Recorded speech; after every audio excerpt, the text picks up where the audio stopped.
যেদিন সূর্য 1.5 কিলোমিটার মাথার উপরে আসবে কেমন তাপ হবে। 50,000 বছর দাঁড়ায়া দিতে হবে হিসাব। বলবেন 60 বছরের এত ছোট জীবনের হিসাব দিতে 50,000 বছর কেন লাগবে? তাইলে ওইটা দেখাইতে গেলে সময় বেশি লাগবে। একটা দিয়েই দেখাই, ডেলি 1,60,000 বার শ্বাস প্রশ্বাস নেন, মাসে কতবার নেন? বৎসরে কতবার নিছেন? 30-35 বৎসরে কতবার নিছেন? ডেলি যে 1,60,000 বার নেন, এই মজলিসে একজন আমাকে বলুক ডেলি আমি 200 বার আল্লাহ বলায় অভ্যস্ত। এক যুবক বলুক যে আমার হাত কাজ করে, আমার পাও কাজ করে, আমি মুখ দিয়ে আল্লাহ আল্লাহ বলি, আর ডেলি আমি কমসে কম 200 বার আল্লাহ বলে ডাকি। একজন হাত উঠায় বলুক যে আমি ডেলি 200 বার আল্লাহ বলায় অভ্যস্ত। আল্লাহ যদি জিজ্ঞাসা করে 1,60,000 বার ডেলি শ্বাস প্রশ্বাস নিছিস, আমাকে কয়বার ডাকছিস বল? ডেলি 550 লিটার অক্সিজেন নিছিস তুই। ও মেরে দোস্ত, একটা দুর্গন্ধ নাকে লাগে না লাগে না? লাগে না লাগে না? নদীর দুর্গন্ধ লাগে? লাগতেছে না লাগতেছে না? হ্যাঁ, এই দুর্গন্ধটা কি ভালো, স্বাস্থ্যকর? হ্যাঁ, কিন্তু এইখানে বসে তো নিতেছেন আর ছাড়তেছেন, ঠিক না? কসম খোদার, দুর্গন্ধ নাকে লাগে, ভিতরে যাইতে দেয় না আল্লাহ। আল্লাহ জানে এই দুর্গন্ধ ভিতরে গেলে ভিতরটা এফেক্টেড হবে, নাক পর্যন্ত ওকে আসতে দেয়, তারপরে ভিতরে যাইতে দেয় না না না না না না। আল্লাহর কাছে বিষয় হলো এই ছোট জীবনটা, যেটা আল্লাহ আমাদেরকে কাউন্ট করবেন, হিসাব করবেন। হিসাব কতটুক করবেন এটা আমি দেখায়া দিলাম। প্রথম 15 বৎসর বালেগ হওয়া পর্যন্ত কোনো হিসাব নাই। এমনকি নাবালেগ যদি মারাও যায়, তার কবরে প্রশ্ন উত্তরও নেই। 15 বৎসরের বালেগ হওয়ার 1 মিনিট আগেও যদি মারা যায়, তো কবরে কোনো প্রশ্ন উত্তর নেই। তো যেটা কাউন্ট হবে, হিসাব হবে, শুধু অতটুক জীবন আমাদেরকে গড়ে যেতে হবে। কেননা চলে যাইব এখান থেকে সবাই, কারো থাকার সুযোগ নেই। কেউ থাকে নাই, কেউ থাকবে না, এটাই চিরসত্য। কুল্লু নাফসিন যায়িকাতুল মাউত, এটাই আল্লাহর সিদ্ধান্ত, এটাই আল্লাহর গঠনতন্ত্র। যে আসছে তাকে যেতে হবে। এই জন্যই মনে হয় ডেলি আমাদের কানে ধ্বনি আসে, যদিও আমরা শুনি না। কানে কিন্তু ডেলি ধ্বনি দেয় আল্লাহ, ইবনা আদম লা তাফরাহ বিদুনিয়াইকা। মানুষ দুনিয়ার উন্নতি বা চাকচিক্য বা দুনিয়ার আকর্ষণ তোমাকে যেন মাতাল না করে। ফাইন্নাকা গায়রা মুখাল্লাদ, তুমি কিন্তু চিরঞ্জীব না। আবার যুবকরা একটু বেশি আকর্ষিত হয়, এই জন্য আল্লাহ যুবকদেরকে পৃথক করছেন। শাবাব লা ইয়াক্তারুকা শাবাবুকা, যুবক যৌবন যেন তোমাকে ধোঁকা না দেয়।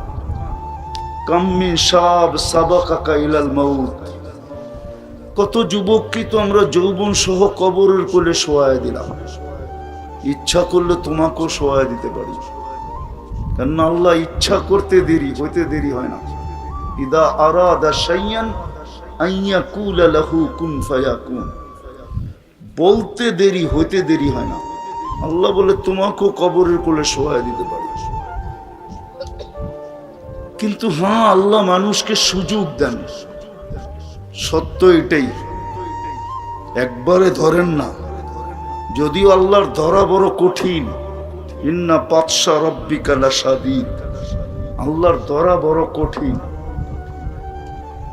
যদিও মানুষ এটা বুঝতে চায় না।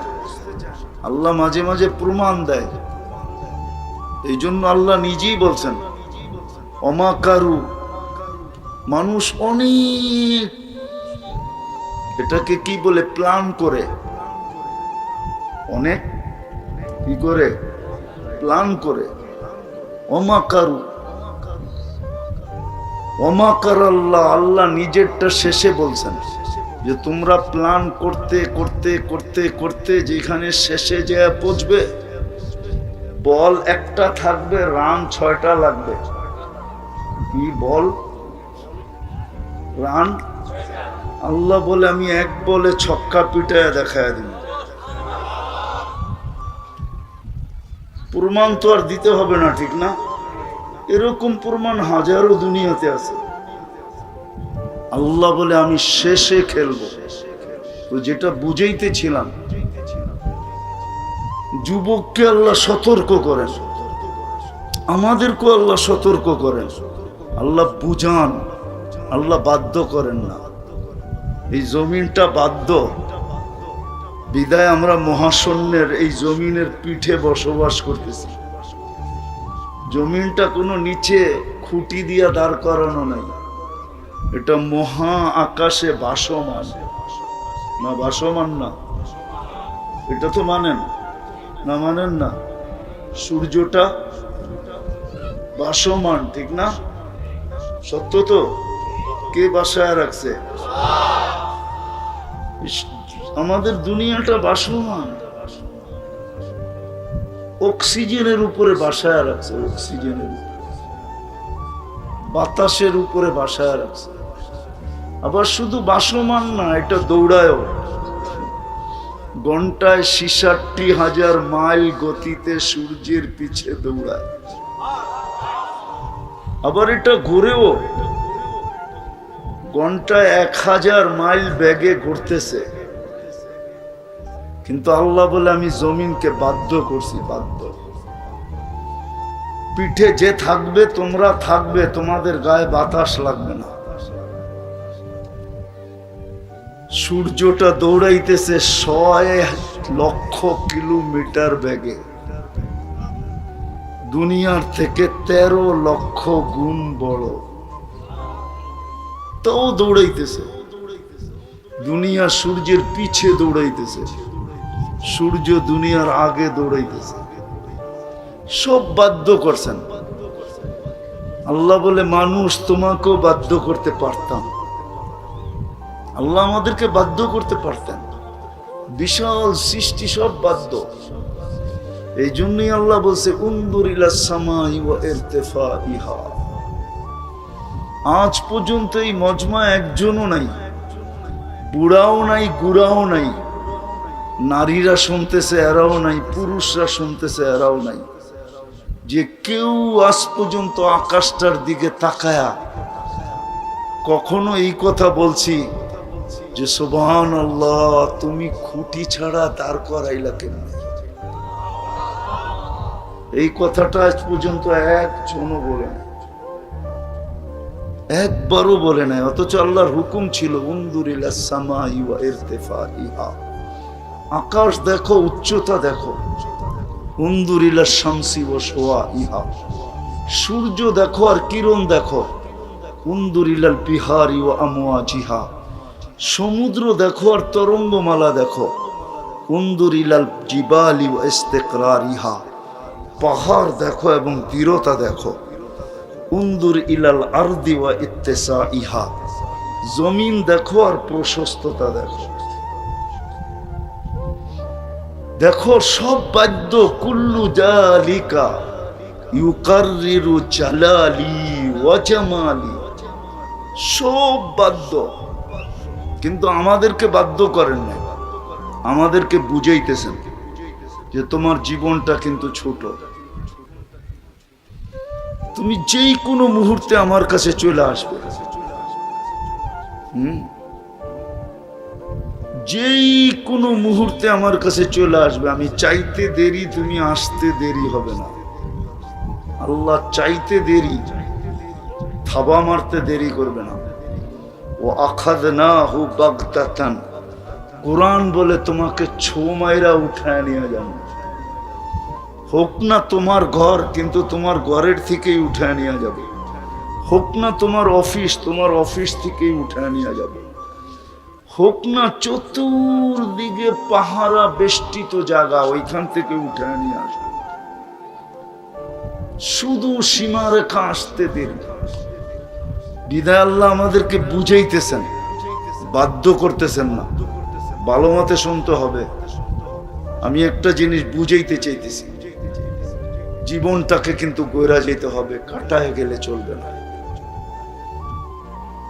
হ্যাঁ, এইখানে যা মিলতেছে ওটা লেখা ছিল, এইখানে যার যেটা মিলতেছে এটা লেখা ছিল, প্ল্যানের ভিতরে ছিল।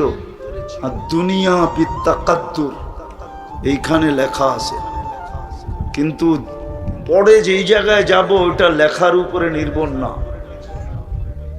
আল আখিরাতু বিত্তাজাহুদ, ওটা কইরা নিয়ে যেতে হবে। এইখানে যা মিলার এটা ভাবতে হবে যে এটা এইখানে লেখা ছিল, লেখা ছাড়া মিলবে না। যার লেখা আছে যতটুকু অতটুকু মিলবে, কসম খোদা। রুফিয়াতিল কালাম জুফাতি সুহুফ, এটাই সত্য। কিন্তু ওই যে ওইটা যেখানে চলে যাব ওটা লেখার উপরে নির্ভর না, ওটা আমার গড়ার উপরে নির্ভর। আমি যতটুকু গড়ব অতটুকু মিলবে, গড়ব না মিলবে না, আমার গড়ার উপরে নির্ভর। যুবক যদি গড়ে তাহলে যৌবন হিসাবে মিলবে, কতটুকু মিলবে এটাও বলে দিছেন। যুবক যদি গড়ল তাহলে চলবে জমিনে, প্রশংসিত জমিনে হোক আর না হোক, জমিনওয়ালারা আর প্রশংসা করুক আর না করুক, রব্বে কাবার কসম আল্লাহ প্রশংসা করবে। আমি হাদিস দিতেছি, জমিনে যখন চলবে তো আল্লাহ যুবককে দেখায় বলবে, উনজুর ইলা হাযা শাব, এই যুবকের দিকে দেখ, ইন্নী উবাহি বিহিল মালাইকা, আমি ফেরেশতাদের উপরে একে নিয়ে গৌরব করতেছি। আল্লাহ গৌরব করবে যুবককে নিয়ে। এই জন্যই তো হাদিসে আছে, লাউলা শাবাবা খুশা, জীবন গড়ালা যুবক যদি জমিনে না থাকতো, পর্দা নিশীন নারী যদি জমিনে না থাকতো, সারাদিন মাথা ঝুঁকায় রাখে এরকম আল্লাহওয়ালারা যদি না থাকতো, চতুষ্পদ প্রাণীগুলা যদি না থাকতো, আর দুধের শিশুগুলা যদি না থাকতো, তাহলে আল্লাহ বলে লাজালতু সামা হাদিদা, আকাশ লোহার হয়ে যেত, ওয়াল আরদা সাফসাফা, জমিন তামার। ওমা আনজালতু মিনাস সামাই কাতরা, তোমরা আকাশ থেকে এক ফোঁটা বৃষ্টি দেখতে না। ওমা আম্বাত্তু মিনাল আরদি হাব্বা, জমিন থেকে একটা শস্যের দানা দেখতে না। বাল আনজালতু আলাইহিমুল আযাবা সাব্বা, একের পর এক আযাব দিয়ে ধ্বংস করে দিতাম।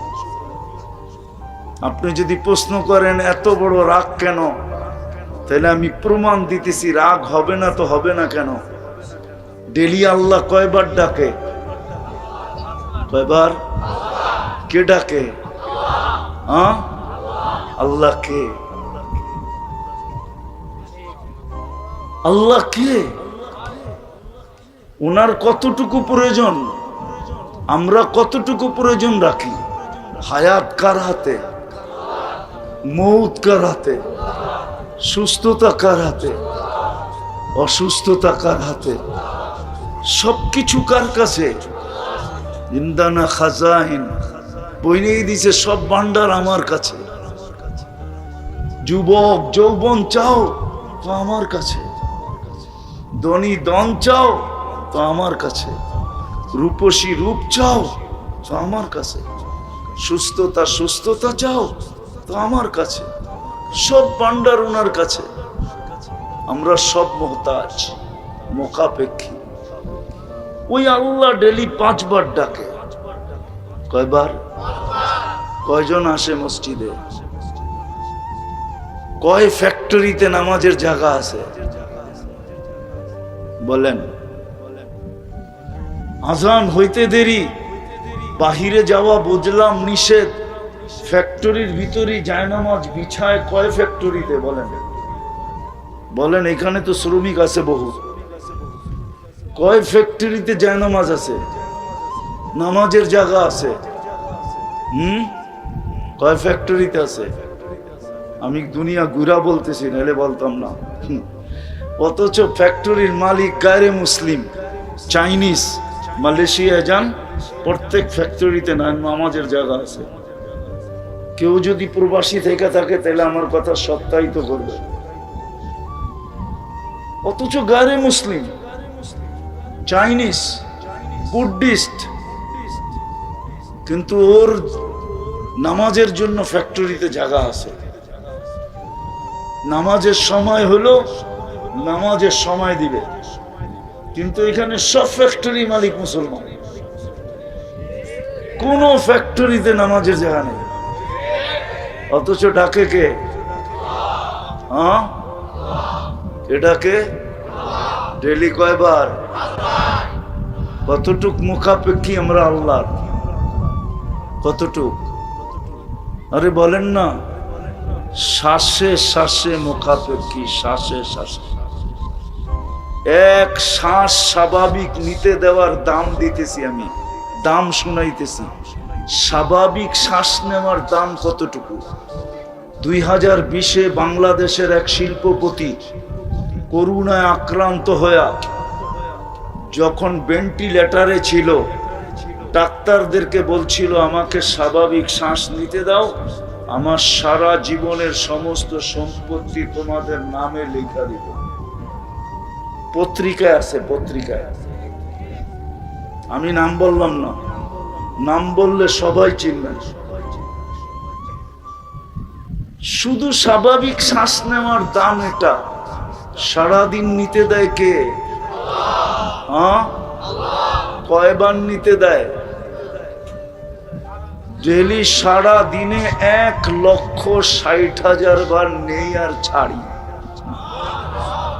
নেই 80,000 বার, ছাড়ি 80,000 বার। কে নিতে দেয়? অথচ স্বাভাবিক শ্বাস নেওয়ার দাম দেখাইলাম, সমস্ত সম্পত্তি লেখা দিতে রাজি ছিল, তারপরও চাইছিল স্বাভাবিক শ্বাস নিতে। আর যুবক, তুমি তো সারাদিন স্বাভাবিক শ্বাস নাও। কদমে কদমে তো তুমি আল্লাহর মোহতাজ। রাত্রে ঘুমায়া যাই, সকালে উঠাইলে না উঠবো? যদি না উঠান, দুনিয়াতে কি প্রমাণ নাই? কোরআনে তো প্রমাণ আছে। 309 বছর উঠান নাই, 309 বছর। আসহাবে কাহাবকে 309 বছর ঘুম পড়ায় রাখছেন, 309 বছর এই জমিনে ঘুম পড়ায় রাখছেন। 309 বছর উঠতে দেন না। বলো, তোমাকেও যদি উঠতে না দেয়? এখনো আছে। আজকে পড়ায় 40 বছর হবে, নেটে সার্চ দিলে পাওয়া যাবে। সৌদি আরবের যুবরাজ ঘুমায় আছে 40 বছরের বেশি, এখনো ঘুমায় আছে। হ্যাঁ, এখন এখানে বসে সার্চ দেন, পাবেন নেটে। এখনো ঘুমায় আছে 40 বছর, উঠায় নাই আল্লাহ। জীবিত আছে, মরেও নাই। হাসপাতালে ঘুমায় আছে। পরিবারের লোক আশায় আছে একদিন হয়তো চোখ মেলবে, একদিন হয়তো। আল্লাহ যদি তোমাকে ঘুমের থেকে না উঠায়, কোত্থেকে উঠবে? ডেলি সকালে উঠায় কে? আচ্ছা বলেন তো, এখানে কয়জন ঘুমের ট্যাবলেট খায় ঘুমান? একজনও না। কেননা শ্রম পেশার মানুষের ঘুমের ট্যাবলেট খায় ঘুমাইতে হয় না। কেননা আল্লাহ যখন সারাদিন কাজ করে ফিরে আসে আর বিছনায় যখন পিঠ দেয়, তো আল্লাহ নিজে বলেন, আমি থাপ্পি দিয়া ঘুম পড়ায় দিই। থাপ্পি বুঝেন কি? পিঠ থাবড়ায় ঘুম পড়ায় দিই। এই জন্য ঘুমের ট্যাবলেট লাগে না। আর এই টঙ্গিতে আছে বহুত মানুষ সারা রাত্র ঘুমের ট্যাবলেট খায়ও ঘুম হয় না, পায়চারি করতে থাকে, ঠিক না? কি আগে একটা খাইলে এখন 3টা খায়, তারপরও ঘুম আসে না, মনে হয় বুঝাইতে পারি না। অথচ এই শ্রম পেশার মানুষগুলা বিছনার পিঠ লাগাইতে দেরি, খালি ঘুম আসে নাকি, নাক ডাকতে দেরি করে না, ঠিক না? মাঝে মাঝে বউ পর্যন্ত খোঁচাইয়া উঠায়, তোমার নাক ডাকায় আমারও ঘুম হয় না। সকালে উঠা ঝগড়া শুরু হয়, ঠিক না? ও বলে আমি এত ক্লান্ত, ঘুমায় গেছে, কি করবো, ঘুমের ভিতরে হয়, আমি কি ইচ্ছা করে করি? তোমাকেই নাক ডাকায় কে? তো আল্লাহ বুঝাইতে চাইতেছেন যে জীবনটা ঘোরা যেতে হবে, কাটায় গেলে চলবে না।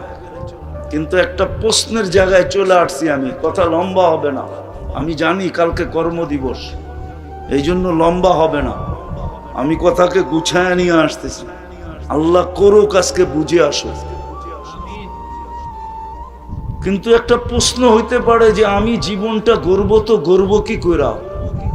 আমার এত ঝামেলা, সকালে উঠেই তো কর্মস্থলে দৌড়াইতে হয়, কর্মের পরে সংসার দেখতে হয়, বিবি দেখতে হয়, বাচ্চা দেখতে হয়, ঘর দেখতে হয়, বাড়ি দেখতে হয়, ভাই দেখতে হয়, বোন দেখতে হয়, আত্মীয় দেখতে হয়, স্বজন দেখতে হয়, মা দেখতে হয়, বাপ দেখতে হয়।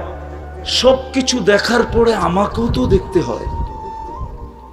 আমি জীবনটা গর্ব কি কইরা এত জামেলার ভিতরে? আগেরটা তো বুঝে আসছে, ঠিক না? যে আল্লাহ ডেলি 5 বার ডাকে, তারপরও কি, তারপরও আরে বলেন না, তারপরও মসজিদে না গেলেও জায়গায় দাঁড়ায়ও পড়ে না, রোডালারা রোডে পড়ে না, মেইলালারা মেইলে পড়ে না, ফ্যাক্টরি আলারা ফ্যাক্টরিতে পড়ে না।